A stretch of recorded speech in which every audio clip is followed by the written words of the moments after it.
జై శ్రీరామ్. ఈరోజు నా వీడియోలో వ్యాస పూర్ణిమ కదా, వ్యాసుడు వ్యాసాయ విష్ణురూపాయ నమో వై బ్రహ్మనిదయే వాసిష్ఠాయ నమో నమః అవికారాయ శుద్ధాయ నిత్యాయ పరమాత్మనే సదైక రూపాయ విష్ణవే సర్వజిష్ణవే.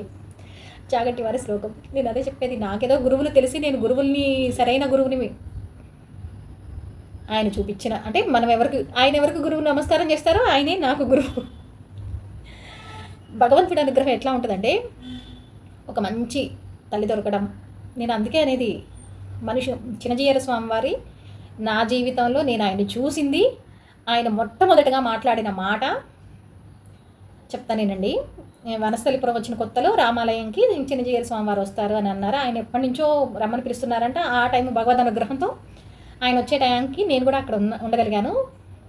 ఆయన వచ్చి చాలా వెయిట్ చేశారు. సాయంత్రం 5 ప్రదోష సమయంలో అదే కదా, ఆ సమయంలో వచ్చారు ఆయన మొట్టమొదటి మాట్లాడిన మాట ఏంటో తెలుసా?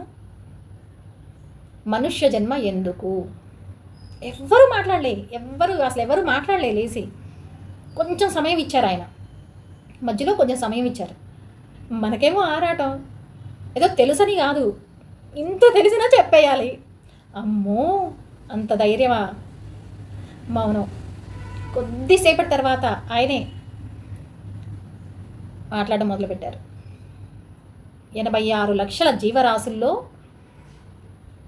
ఆ జీవరాశులన్నీ కొన్ని కోట్ల సంవత్సరాలు పుట్టి చచ్చి ఆ పుణ్యవశం చేత తర్వాత వచ్చే అత్యంత ఉత్కృష్టమైనది మనుష్య జన్మని, ఆ మనుష్య శరీరం మోక్ష ద్వారమని, దేవతలు సైతం మళ్ళీ మోక్షం కావాలంటే మనుషులుగానే జన్మించాలని ఆయన మాట.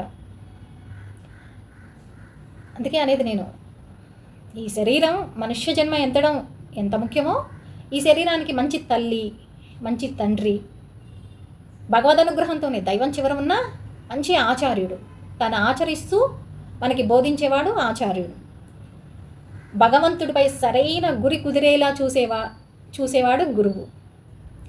అదే మాతృదేవోభవ, పితృదేవోభవ, ఆచార్య దేవోభవ. తర్వాత వచ్చే దైవం, అతిథి దేవోభవ. అంటే నా విషయంలో నేను చెప్తాను, నా వాకిట్లో వచ్చే పిచ్చుక కూడా నాకు అతిథి. ఇవన్నీ మంచిగా దొరికినాయి. తల్లి దొరికింది, తండ్రి దొరికింది, అమ్మ లాలన. అమ్మ మొదటి గురువు ఎందుకైందంటే ఆవిడ లాలనలోనే మనం పెరగాలి కదా.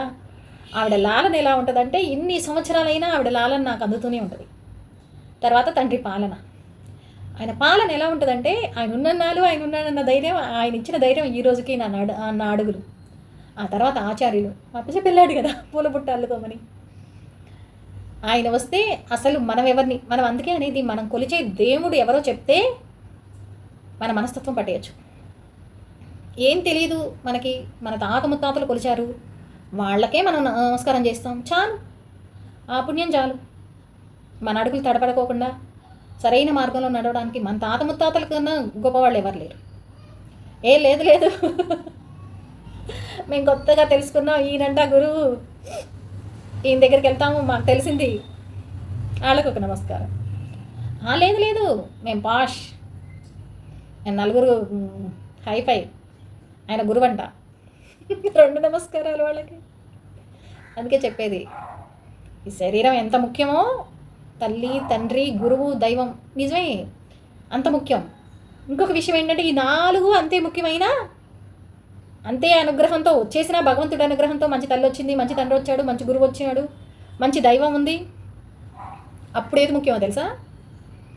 మేము పరుగులు ఎత్తుతాం, మేము కష్టపడతాం, మేము బాధ్యతగా ఉంటాం. మీ చుట్టూ ఉన్న వాటి మీద కాదు, వీటన్నిటికీ మూలమైన దీని మీద ఉండాలి.